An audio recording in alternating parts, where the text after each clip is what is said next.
राम जी के द्वार पर हनुमान जी का पहरा होता। इसलिए मेरे प्रियजनों, भारत के सनातनीय हिंदुओं, अपने अपने घर में राम दरबार की प्राण प्रतिष्ठा रखो, अपने मन में राम जी के चरित्र को रखो। एक बात ध्यान रखना, ये मत विचार करो कि हम कहां रहते हैं। स्थान महत्वपूर्ण नहीं है, आपके भाव महत्वपूर्ण हैं। रामचरितमानस के दो प्रसंग हैं, एक मंथरा का, एक विभीषण का। राम के राज्य में रहकर के मंथरा सुधर नहीं पाई और रावण के राज्य में रहकर के विभीषण बिगड़ नहीं पाया। इसलिए ये महत्वपूर्ण नहीं है। आप जहां रहो वहां सनातन का झंडा फहराते रहो। यही राम राज्य है, यही राम कथा का सार है। बोलो जय सिया राम। जोर से बोलो, और जोर से बोलो। तो हनुमान जी की कृपा पाने का उपाय है राम जी की भक्ति। क्या उपाय है? बोलो बोलो बोलो बोलो। अच्छा, अब राम जी को पाने का उपाय क्या है? भोलेनाथ से निराला, शंभुनाथ से अजी कोई नहीं, आजी कोई। हनुमान जी राम जी से मिलवाएंगे। और राम जी किससे मिलवाएंगे? शास्त्र में वर्णन आया, रामस्य हृदयम शिवः, शिवस्य हृदयम रामः। राम जी के हृदय में भोले बाबा बैठे हैं और भोले बाबा के हृदय में राम जी बैठे हैं। तो भोले बाबा से पाने का उपाय क्या है?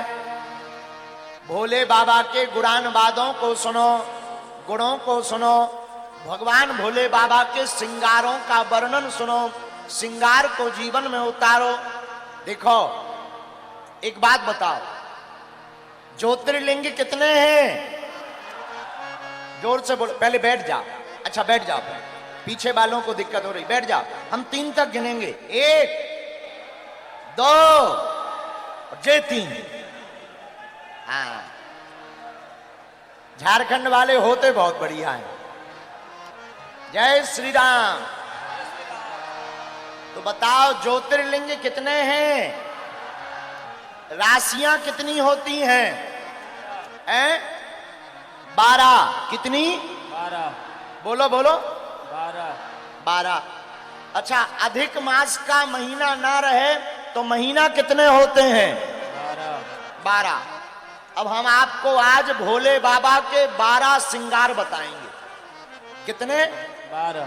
और हर श्रृंगार का महत्व है। भोले बाबा का पहला श्रृंगार सुनो। बाबा का पहला श्रृंगार है जटाओं का मुकुट। जटा मुकुट। अच्छा महाराज जी, ये जटाओं का मुकुट क्यों है? जटाओं का मतलब है विचारों से। भोले बाबा जटाओं का मुकुट इसलिए धारण करते हैं कि हमारे विचार एकत्रित रहें। इसलिए भोले बाबा पहला श्रृंगार जटाओं का करते हैं। जटा विचार को एकत्रित करती।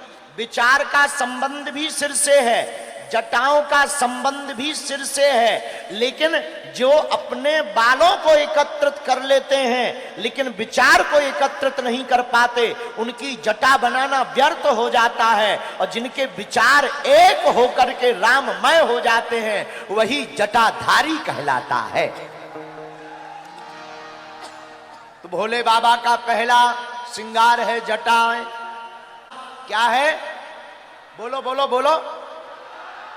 चंद्रमा क्यों धारण किए मस्तक पर? भगवान महादेव चंद्रमा का धारण इसलिए किए हैं क्योंकि चंद्रमा मन का देवता है। मन को बस में करने के लिए, मन को एकाग्रचित करने के लिए बहुत लोग हमारे पास आते हैं, गुरुजी हमारा मन नहीं लगता, कथा में मन नहीं लगता, भक्ति में मन नहीं लगता, पूजा पाठ में मन नहीं लगता, ठटरी के भरे मोबाइल चलाने में लगता है? अच्छा फिल्म दिखवा लो, पूरी रात देखते रहेंगे और कहो भाई सीताराम जपो, सीताराम, रामायण पढ़ो। गुरुजी नेत्र दर्द कर रहे हैं, आंखें फिरा रही, नक कटा है, मोबाइल चलाने में नहीं है। लेकिन मन बड़ा विचलित रहता हो, मन से परेशान रहते हो, तो चंद्रमा की पूजा करनी चाहिए। तो भगवान का दूसरा श्रृंगार है चंद्रमा। क्या है? चंद्रमा। चंद्रमा विचार को एकत्रित करते हैं। भोले बाबा का तीसरा श्रृंगार सुनो। तीसरा श्रृंगार है गंगा, वो भी सिर पर। गंगा तरंग, गंगा को सिर पर भगवान भोले बाबा विराजमान करते। गंगा का आशय क्या है? गंगा पवित्रता का प्रतीक है। ये मन को भी पवित्र करती, तन को भी पवित्र करती है। इसलिए प्रियजनों, भगवान राम को पाने के लिए मन की पवित्रता भी जरूरी है और तन की पवित्रता भी जरूरी है। ऐसे लोग बड़े खतरनाक होते हैं जो दिखने में गोरे, मन के बड़े काले। भाई कलर जैसा भी हो, भगवान की कृपा है। पर एक बात बोले, मन को इतना उजला रखो, मन को इतना पवित्र रखो कि राम जी ना मिले तो हनुमान जी मिल जाए, हनुमान जी ना मिले तो हनुमान जी का कोई दास तुमको मिल जावे। इसलिए भोले बाबा तीसरा श्रृंगार गंगा का करते हैं, गंगा को सिर पर रखते हैं। अब भोले बाबा का चौथा श्रृंगार सुनो। भोले बाबा का चौथा श्रृंगार है त्रिपुंड। मस्तक पर 3 डंडी लगी लकीरें रहती। ये त्रिपुंड क्यों रहता है भैया? त्रिपुंड है भूत, भविष्य और वर्तमान का प्रतीक। तीनों कालों को बताने की क्षमता जिसमें है, वो त्रिपुंडधारी केवल और केवल एक ही है, वो भूत भावन महादेव है। लोग हमारे पास आते हैं, महाराज जी हमारा भविष्य बताओ, बढ़िया सा भविष्य बताओ। भैया भविष्य हम जो भी बता दें वो बात तो ठीक है, हनुमान जी की, बागेश्वर बालाजी की कृपा है, पर देवघर वालों को भविष्य पूछने की आवश्यकता नहीं है। भूत, भविष्य और वर्तमान तीनों को राइट फाइट करने वाले देवता वैद्यनाथ भगवान यहां पर विराजमान हैं। जो भूत, भविष्य, वर्तमान तीनों राइट फाइट कर सकते हैं। बोलो हर हर महादेव, हर हर महादेव। यह भोले बाबा का चौथा श्रृंगार हुआ। अब पांचवा श्रृंगार सुनो। महादेव का पांचवा श्रृंगार है त्रिनेत्र। 3 नेत्र हैं, सबके 2 होते हैं, शंकर जी के 3, एक एक्स्ट्रा। भोले बाबा का हर काम अतिरिक्त ही है, एक एक्स्ट्रा है। तो किसी ने पूछा बाबा हमारे तो 2 ही नेत्र हैं, तुम्हारे 3। शंकर जी बोले नहीं, 3 सबके हैं, पर किसी का बंद पड़ा, हमारा खुल गया है। ये यहां पर हम लोग ध्यान लगाने को कहते ना, इसे आज्ञा चक्र कहते। आज्ञा चक्र ये भी नेत्र है, और जिसका ये खुल जाता है वो भी लय और प्रलय करने की सामर्थ्यता पा जाता है। तो भगवान का यह अद्भुत पांचवा श्रृंगार है त्रिनेत्र का। भगवान शंकर के 3 नेत्र हैं, और 3 नेत्र का मतलब है सतोगुण, रजोगुण और तमोगुण, तीनों गुणों को ठीक करने की सामर्थ्यता केवल भूत भावन महादेव में है। यह बाबा का पांचवा श्रृंगार। अब भोले बाबा का छठवां श्रृंगार सुनो। बाबा का छठवां श्रृंगार है त्रिशूल। अच्छा, ये त्रिशूल क्यों लिए रहते शंकर जी? क्या आवश्यकता है? आहा हा, त्रिशूल है संहारक का प्रतीक, संहार करने का। लेकिन त्रिशूल में भी 3 नोक रहती हैं, 3 नोक निकली रहती हैं। ये किसका प्रतीक है? ये जो त्रिशूल में 3 नोक निकली रहती, ये त्रिताप निवारक हैं। दैहिक, दैविक, भौतिक, ये जो 3 प्रकार के ताप होते हैं, वो जो शंकर देव महादेव की पूजा करता है, त्रिशूल के बल पर महादेव तीनों तापों का विनाश कर देते हैं। और इसका वर्णन रामायण में भी आया है, हम नहीं कह रहे। रामचरितमानस में गोस्वामी कलिकुल शेखर पावन अवतार श्री तुलसीदास जी ने लिखा, एहा दैहिक दैविक भौतिक ताप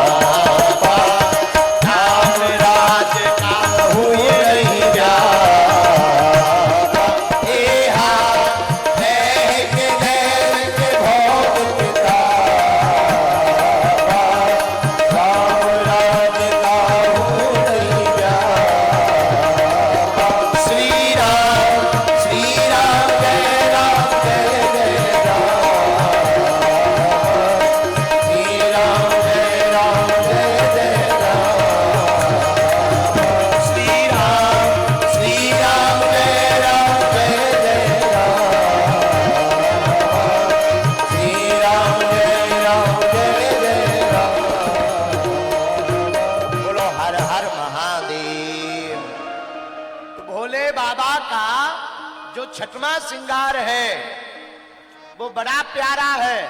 अब भोले बाबा का सातवां श्रृंगार सुनो।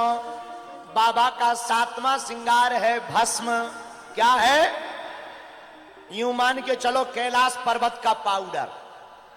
हम लोग यहां पाउडर लगाते, भोले बाबा भस्म के रूप में पाउडर लगाते हैं, भस्म को धारण करते हैं। अभी हम जब गए, हमारे यहाँ के लाडले सांसद जी, हमारे बड़े ही प्रिय श्री निशिकांत दुबे जी भी साथ में थे, बहना भी साथ में थी। खूब धक्का मुक्की हुई, बहुत भीड़ थी, जगह जगह पागल ही पागल थे। लेकिन जैसे ही वहां गए, वहां के पंडे आचार्यों ने, वहां के पुरोहितों ने, भगवान शंकर के पुजारियों ने वेद मंत्रोच्चारण करके जब भस्म चढ़वाया, ऐसा लगा हम भी देवघर वासी हो गए हों। आहा, क्या बोले मंत्र, अद्भुत। और धन्य है यहाँ के पुजारी, इतने उदार पुजारी हैं, इतने करुणावान यहाँ के पुजारी हैं।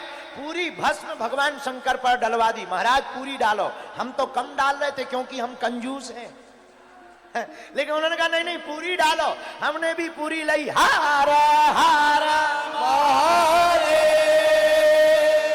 जो बची कुछ हमारे लगा दी, कुछ हमारे दुबे जी को लगा दी, बची खुची ब्राह्मणों ने खुद लगा ली।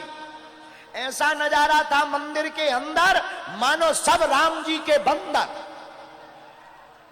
ऐसा नजारा था मंदिर के अंदर, लग रहा था सब राम जी के बंदर हैं। भैया हम तो देवघर आकर के धन्य हो गए, यहाँ की भक्ति देख करके धन्य हो गए। धन्य है यहाँ के लोग, धन्य है यहाँ की भक्ति, धन्य है बासी। और भारत के लोगों, हम तुम्हें प्रार्थना करेंगे आज बागेश्वर धाम के मंच से एक बार जरूर आना चाहिए द्वादश ज्योतिर्लिंग में भगवान वैद्यनाथ के दर्शन करने को। जो झारखंड के देवघर महादेव के दर्शन करने आएगा वो 100 भी शिव बन जाएगा, हो जाएगा। और 100 और शिव का मतलब, 100 का मतलब मरा हुआ। मरा कौन? जिसके हृदय में राम नहीं, जिसके हृदय में संतों के प्रति प्रेम नहीं, जिसे हिंदुत्व से प्यार नहीं, वो मरा हुआ मुर्दे के समान है। इसीलिए देवघर में जो आकर के महादेव की भक्ति करता है, आहा हा, धन्य है भोले बाबा। तो भोले बाबा का सातवां श्रृंगार है भस्म। क्या है? बोलो बोलो बोलो। आदमी कहते ना हम भस्म कर देंगे, ये वही भोले बाबा को भस्म प्रिय है। अच्छा, भोले बाबा को भस्म क्यों प्रिय है? क्या बात है? भस्म क्यों लगाते हैं और कब से लगाई? आहा हा। एक बार भोले बाबा एक जगह चले जा रहे थे, रास्ते में एक मुर्दा 100 लेटा हुआ चला जा रहा था। पीछे पीछे लोग कह रहे थे राम नाम सत्य है, राम नाम सत्य है, राम नाम सत्य है, राम नाम। भोले बाबा को लगा ये तो हमारी पार्टी के आदमी हैं, सो भोले बाबा पीछे हो गए। अब भोले बाबा भी कहने लगे राम नाम, राम नाम सत्य बोलो, राम नाम। भोले बाबा सत्य सत्य कहते हुए जाने लगे। लेकिन जैसे ही शमशान घाट पर मुर्दा पहुंचा, मुर्दे में आग लगाई, सत्य बोलने वाले अपनी अपनी बातें करने लगे। एक बोला एक बात बताओ, ये कब मर गए थे? दूसरा बोला भैया हमें तो लगता है सुबह ही चले गए। तीसरा बोला क्या बताएं, इनको आज ही मरना था, रविवार को मर जाते, कम से कम हमारे काम तो नहीं बिगड़ते। चौथा बोला अब हम भी क्या बताएं, हम तो अपनी बिजली का बिल जमा करने जा रहे थे लेकिन ये मर गए। शंकर जी ने सोचा अभी कुछ देर पहले राम नाम सत्य कह रहे थे, अब तो ये संसार की बातें करने लगे। अरे ये तो झूठे प्रपंची हैं, ये हमारी पार्टी के आदमी नहीं है। लेकिन तब तक मुर्दा जल चुका था। पर भोले बाबा ने विचार किया भैया मुर्दा भले ही जल गया, लेकिन इसके कारण कुछ लोगों ने राम नाम सत्य कहा। हमारा सच्चा साथी तो यही है, मुर्दा जल गया पर उसकी भस्म बच गई, उसी भस्म को सीताराम कहते हुए अपने शरीर में लगा लिया। उसी दिन से भोले बाबा को भस्म चढ़ने लगी। अरे इसीलिए बाबा का 7वां श्रृंगार है भस्म। क्या है? बोलो बोलो बोलो। एक बार एक अंग्रेज आया देवघर भस्म खरीदने, बोला हमको भोले बाबा की भस्म की पुड़िया दो। तो यहां का एक हमारा चेला था पुराना चंगीलाल, तो वो दुकान पर बैठा था, उसने पुड़िया दी। अंग्रेज ने पूछा कितने रुपए की? उसने कहा ओनली 20 रुपीस, 20 रुपया। अब अंग्रेज ने वो पुड़िया ली, यहां से देखे वहां से देखे। दुकानदार चंगीलाल ने पूछा क्या बात है सर, क्या देख रहे हो? अंग्रेज बोला हम देख रहे हैं एक्सपायरी डेट नहीं लिखी इसमें। तो दुकानदार मुस्कुराता हुआ बोला अंग्रेज साहब इसमें कोई एक्सपायरी डेट नहीं है, क्योंकि ये मिली बनी ही एक्सपायर्ड लोगों से है, ये बनी एक्सपायर लोगों से है। तब तक मुस्कुराता हुआ अंग्रेज बोला अच्छा बोले यस। अंग्रेज बोला फिर तो ये खराब नहीं हो जाएगी? अरे देवघर का झारखंड का आदमी कच्चा थोड़ी होता है, झारखंड का आदमी तो ऊंचा होता देवघर का। झारखंड का देवघर का आदमी मुस्कुराता बोला ए अंग्रेज बाबू ये बनी एक्सपायर लोगों से है, लेकिन जो भी अपने माथे पर लगाता है उसकी एक्सपायरी डेट बढ़ जाती है। ये भस्म का सिद्धांत है। इसलिए भोले बाबा का 7वां श्रृंगार भस्म है। 8वां श्रृंगार क्या है? रुद्राक्ष की माला। क्या है? बोलो बोलो बोलो। माला क्यों? भगवान शंकर के आंखों से जो अश्रु निकले, राम नाम कहते हुए राम की याद में जो आंसू निकले, उसी से रुद्राक्ष की उत्पत्ति हुई। और राम से रुद्राक्ष की उत्पत्ति हुई, अश्रु से भगवान शंकर के अश्रु से रुद्राक्ष की उत्पत्ति हुई। इसलिए भगवान शंकर को रुद्राक्ष बड़ा प्रिय है। क्यों? क्योंकि राम प्रभु श्री राम की याद में आंसू निकले, काम की याद में नहीं। बहुत से लोग रोते हैं, पर कुछ लोग अपनी लुगाई के लिए रोते, कुछ लोग पड़ोसी के लिए रोते, कुछ लोग काम के लिए रोते, लेकिन भगवान शंकर प्रभु श्री राम के लिए रोते हैं। तो 8वां श्रृंगार भी बड़ा अद्भुत है रुद्राक्ष। 9वां श्रृंगार भगवान का है सांप। क्या है? नाग। भगवान के गले में भी नाग, जनेऊ भी नाग। आपने नाग क्यों गले में पहना? मानो शंकर जी कहना चाहते हो जो काल को अपना आभूषण बनाएगा वही महाकाल कहलाएगा। सांप है काल, और जो काल को आभूषण बनाएगा वही महाकाल कहलाएगा। और हमारे कवि हमें कहते थे अकाल मृत्यु वो मरे जो काम करे चंडाल का, और काल उसका क्या करे जो भक्त हो महाकाल।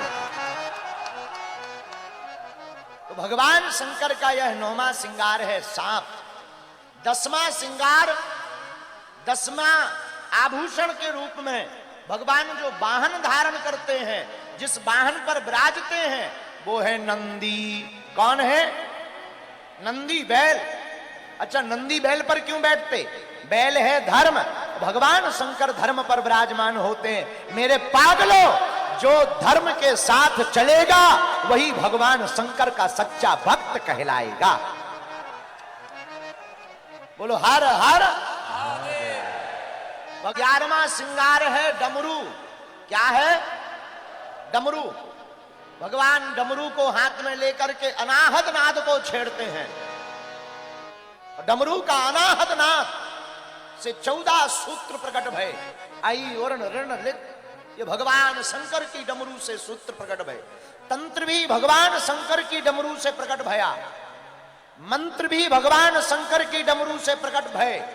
और मेरे पागलों, कोई तंत्र से परेशान हो, 1.25 वर्ष तक जिस प्राण प्रतिष्ठित शिवलिंग के पास में डमरू रखी रही हो, उस डमरू को घर में लाकर ओम नमः शिवाय का जाप करते हुए अगर अनाहद नाद कर दिया जाए, कैसा भी तंत्र मंत्र हो तुम्हारे घर पर नहीं रह पाएगा।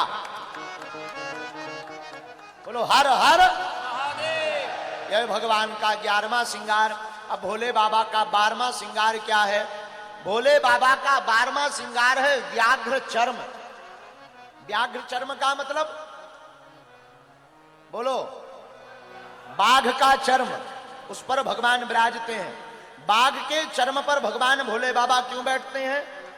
क्योंकि वह दुनिया को संकेत देना चाहते, अहिंसा परमो धर्मः, हिंसा करना पाप है, अहिंसा में जीना ही धर्म है। इसलिए भूत भावन महादेव व्याघ्र चर्म पर बैठ करके सुशोभित होते हैं। जो इन 12 श्रृंगारों को भगवान भोले बाबा के करता है, 12 श्रृंगारों की पूजा करता, 12 श्रृंगारों से भगवान की उपासना करता, 12 श्रृंगारों से महादेव को भजता है, और जो 12 श्रृंगारों का चिंतन करता है वह व्यक्ति भगवान शिव का विशेष भक्त बन जाता है। बोलो हर हर महादेव, हर हर महादेव, हर हर महादेव। इस प्रकार भोले बाबा बैद्यनाथ धाम में विराजमान हैं। हमारे प्रियजन जितने भी बैठे हैं, हम उनको प्रार्थना करेंगे। आप लोग यहीं के हो, भाग्यशाली हो जो भोले बाबा की नगरी आपको प्राप्त हुई है। महीने में एक बार ही सही आप बैद्यनाथ भगवान के दर्शन किया करो। यहां वाले तो प्रतिदिन किया करो, मंदिरों में जाया करो। वो लोग शुक्रवार को जाना नहीं छोड़ते हैं, खूब भीड़ जुटाते हैं। हमें उनसे बुराई नहीं है, पर अपने वालों को भी मंगल और शनिवार मंदिरों में जाना चाहिए। किसी से लड़ने के लिए नहीं, दुनिया को यह पता लग जाए कि सनातनी भी किसी से कम नहीं है। आज के बाद कौन कौन प्रति बैद्यनाथ भगवान के दर्शन करने जाएगा? हाथ उठाओ। पक्का? जोर से बोलो। पक्का? पक्का? कौन कौन भारत में हिंदू एकता चाहता है? आप चाहते हो हिंदुओं में एकता? देखो, हम तो इसीलिए आए हैं। कथा तो बहाना है, असलियत में हमें पूरे भारत के हिंदुओं को जगाना है। जब तक भारत के हिंदू जाग नहीं जाएंगे, हम चैन से नहीं बैठेंगे। और मेरे पागलों, तुम मेरा साथ दो, हम तुम्हें मिलकर हिंदू राष्ट्र देंगे। और एक बात देखो, मुंह देखी बात नहीं है, पर हम धन्यवाद दे रहे हैं इस आयोजन की दम लगाने वाले हमारे बड़े ही लाडले दबंग निशिकांत दुबे जी को। आपको ताली बजाकर धन्यवाद दो, जिन्होंने बड़ी मशक्कत की। परमिशन बड़ी मुश्किल से मिली, लेकिन मेरे पागलों, तुम्हारी श्रद्धा ने हमको देवघर में आखिर बुला ही लिया है।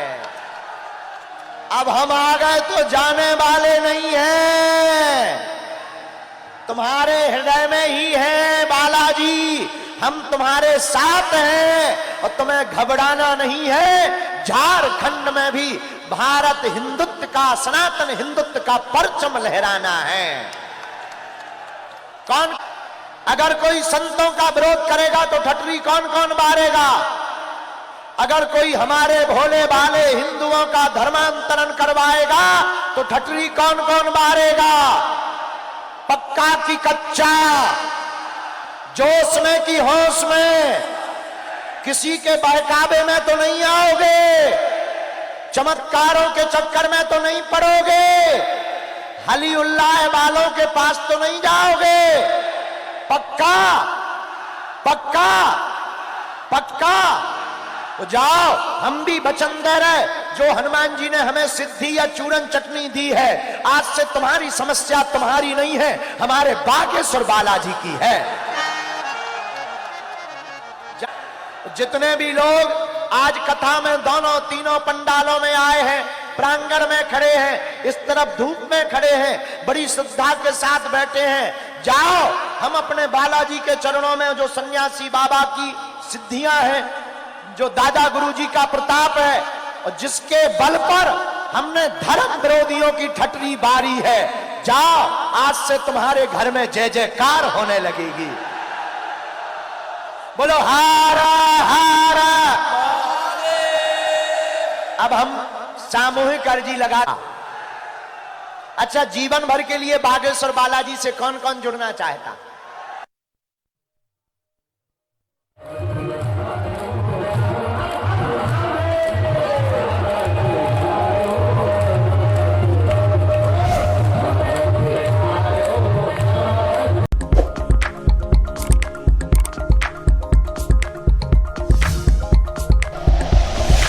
Like and share videos, subscribe करें हमारा चैनल और प्रेस करें बेल आइकॉन। न्यूज़ 11 भारत, सच है तो दिखेगा।